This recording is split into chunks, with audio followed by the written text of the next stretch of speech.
dahil nga dito sa issue ni Jennie ay marami ngang nag-unfollow sa grupo ng Yumi at mukhang nalalaos na nga sila. Kaya naman nga ang sponsor nga nilang Pizza Wrap ay tinawagan nga agad itong si Monica na hindi na nga isasama muli itong si Jennie nang sa gayon nga ay hindi na nga maapektuhan pa ang produkto ng Pizza Wrap.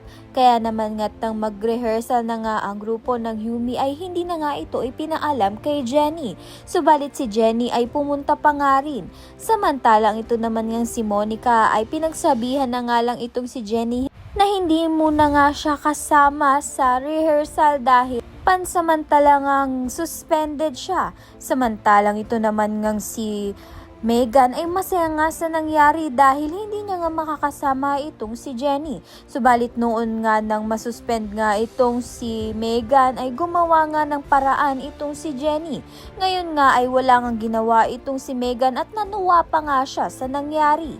Sa kabilang banda naman nga nakokonsensya na nga itong si JC sa nagawa niya nga dito kay Jennie. Dahil wala naman ngang ginawang masama sa kanya dito kay Jennie at ito ngang si Megan nga lang ang pinanigan niya dahil mahal niya nga ito. Kaya naman nga't yan at iba pa ang dapat nating pakaabangan. Maraming salamat sa iyong panonood.